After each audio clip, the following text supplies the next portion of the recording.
इस दुनिया में, खासकर इस देश में 95% लोग उस चीज के बारे में सोचते हैं जो उनके हाथ में है ही नहीं। क्या? फल। सर आपको पता ही नहीं कल क्या होने जा रहा है, तो जब हमें कल का पता ही नहीं तो हम आज में रहें। और जितने लोगों ने अपने आज को सुधारना शुरू किया उनका कल बेहतरीन हो गया, क्योंकि जो कल के बारे में सोचते हैं वो आज कुछ कर ही नहीं पाएंगे, और जो पास्ट के बारे में सोचते हैं वो कुछ कर ही नहीं। दो लोग निष्क्रिय हैं, जो कल के बारे में सोचते हैं वो तो थोड़ा बहुत कुछ करेंगे भी, लेकिन जो पास्ट के बारे में सोचते हैं, हमारे पिताजी गवर्नर थे, रहे होंगे, बहुत लोगों के पिताजी गवर्नर थे। सर मुसीबत आती है परिवर्तन करने के लिए, यह मुसीबत का बहुत बड़ा पहलू है सर। मुसीबत जब भी आई, ये मेरे पिताजी ने मुझसे कहा, उन्हें गांव से भगा दिया गया, तो बेचारे भगोड़े हो गए, वो गांव वालों ने भगा दिया, वो कोई पीछे था नहीं तो गांव वालों ने भगा दिया, तो माँ बाप दोनों बेचारे इधर उधर अपना भाट भटकते रहे। तो एक बार मैंने आपसे उनसे पूछा कि आपको बदला लेने की इच्छा नहीं हुई? बोले पागल, मुसीबत आती है कुछ बड़ा करने के लिए अगर आप जागृत हैं। मैंने कहा कैसे? बोले राम राजा बनने जा रहे थे, मेरी आदत है क्रॉस क्वेश्चन करने की। मैंने कहा कैसे? बोले राम राजा बनने जा रहे थे। मैंने कहा हाँ। बोले मुसीबत आ गई? हाँ। मैंने कहा बिल्कुल। बोले 14 साल जंगल में रहे? मैंने कहा हाँ। बोले उसी जंगल में रहकर भगवान बने। अगर राम के जीवन में जंगल को हटा दिया जाए, उस 14 साल की साधना को हटा दिया, आप देखिए 14 साल की साधना। पिताजी ने कहा कि देखो मुसीबत आई। मैंने कहा हाँ। बोले वो मुसीबत को मैं उन्होंने मजा लेना शुरू कर दिया, तैयार है। पिता दशरथ कह रहे हैं कि तू मना कर दे, वादा तो मैंने किया था ना, तू मना कर दे कि मैं नहीं जाऊंगा, मैं देख लूंगा। अरे बोले नहीं, जाना तो है ही है। और ये इस बात का संदेश है कि हर व्यक्ति को, वो चाहे भगवान ही क्यों ना हो, कितना बड़ा संदेश है कि हर व्यक्ति को इस जीवन में संघर्ष करना है। जो हंसकर करेगा वो राजा बनेगा, करना ही करना है सर। कोई दुनिया में ऐसा व्यक्ति है ही नहीं जिसको संघर्ष ना करना पड़ा हो सर। लेकिन जिसने संघर्ष में मजा लेना सीख लिया, आप अगर बहुत गौर से जीवन को देखें तो हम जब क्लास 10th में थे तो हमारी माता जी हमसे कहती थी कि बेटा 10th की पढ़ाई अगर कायदे से कर लोगे ना, बस 3 ही साल जीवन में पढ़ना है। मैंने कहा अच्छा? हाँ। बोली बस 3 साल, 10th 11th 12th, और 3 साल अगर पढ़ लिए फिर जीवन में पढ़ना ही नहीं। हमें लगता है आपको भी कहा गया होगा कि बस 3 साल, अब आपने पढ़ लिया, 97.8% आपके मार्क्स आ गए। अब पता चला कि भैया अगर IIT निकल जाए, मेडिकल निकल जाए, KGMC मिल जाए, अरे फिर तो जीवन, आपने फिर से दम लगा दिया, IIT भी निकल गया। अब जब आप IIT से निकल आए तो फिर एक और बवाल हो गया। आपके मोहल्ले का एक लड़का IAS हो गया, पूरा खानदान में दहेज को, पूरा खानदान को दहेज में BMW मिल गई, 10 करोड़ कैश मिल गया। अब आपके पिताजी फिर आपकी तरफ पलटे कि तुम तो वैसे भी इस परिवार के चंगेज खान हो, तुम्हें किस बात का डर? तुमने कहा हाँ चंगेज खान तो मैं हूं। हाँ बोले जब ये मामूली सा ये सिंह साहब का लड़का अगर IAS बन सका, तुम्हारे लिए क्या है? तुमने कहा बिल्कुल हमारे लिए क्या है। और तुमने झोरा डंडा उठाया और बाबूजी का पैर छुआ कि बाबूजी चल रहे हैं, अब दिल्ली फतेह करके जाएंगे। चलो फिर IAS बन गए, फिर बन गए।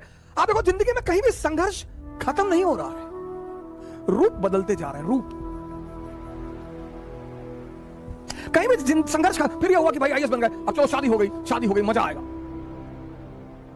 फिर एक धोखा आ गया, मजा आएगा, भाई शादी हो गई।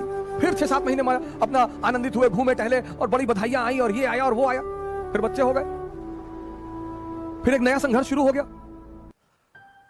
फिर अब बच्चों की जिंदगी बनाना। मतलब जीवन में कहीं भी संघर्ष खत्म नहीं होता। तो जब संघर्ष खत्म नहीं होता तो क्यों ना मजा लेके संघर्ष किया जाए। और जितने लोगों ने मजा लेके संघर्ष किया उन्होंने इस दुनिया पर राज किया, राम को भगवान बना दिया। मुसीबत, अगर आप जागृत हैं, एक आदमी था चाइना में, उसके पास एक बड़ा जबरदस्त घोड़ा था। कैसे? जो व्यक्ति जागृत होता है उसका मुसीबत कुछ नहीं कर पाती।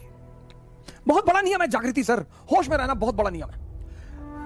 तो चीन में एक आदमी था किसी गांव में, उसके पास एक बड़ा नायाब घोड़ा था, बहुत नायाब, मतलब हवा से ज्यादा स्पीड थी घोड़े की। तो उस देश के राजा ने उस आदमी को बुलाया, कहा तुम अपना घोड़ा मुझे दे दो, तुमको मैं मुंह मांगी कीमत दूंगा।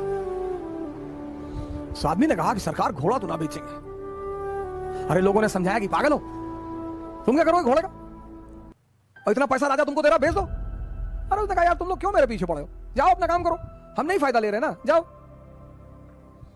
एक दिन क्या हुआ, घोड़ा भाग गया। अब जब घोड़ा भाग गया तो गांव के लोग आए, हंसने लगे, कहीं देखा हम तुमसे पहले ही कहते थे, तुम समझे नहीं रहते हमारी बात को।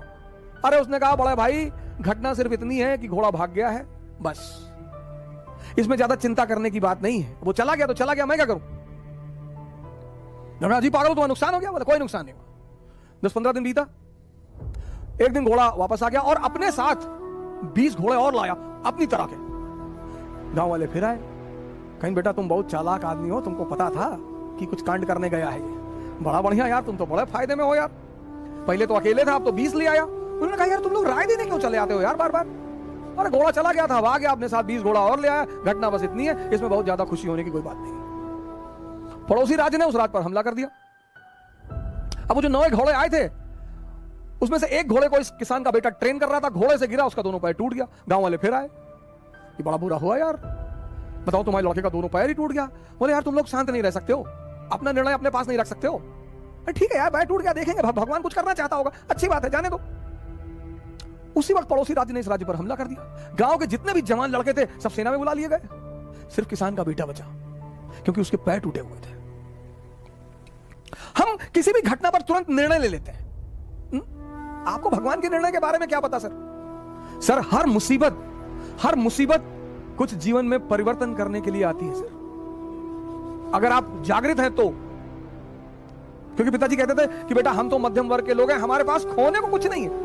ये हमारे पिताजी हमसे हमेशा कहते थे कि हम तो बेटा मध्यम वर्ग के लोग, हम कौन सा मुगल खानदान के लोग हैं। तो तुम ये कभी मत सोचना कि तुम हारोगे तो बेइज्जती हो जाएगी। तुम अकबर के बेटे थोड़े हो, तुम तो एक डाकखाना के बाबू के बेटे हो, तो तुम्हारे हारने से तुम्हारी बेइज्जती तो कभी होगी ही नहीं।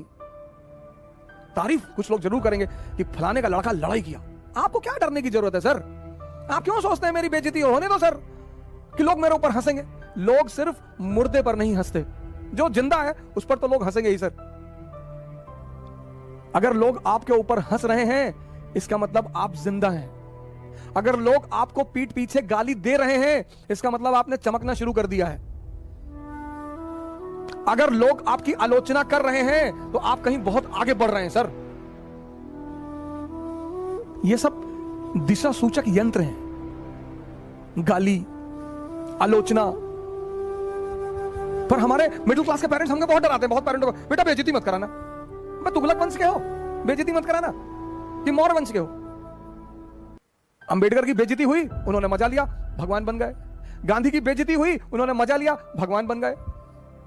चाणक्य की बेइज्जती हुई, मजा लिया, भगवान बन गए।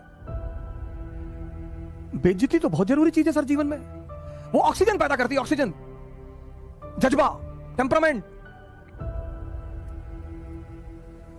बेइज्जती बहुत जरूरी है सर, डरने की कोई बात नहीं।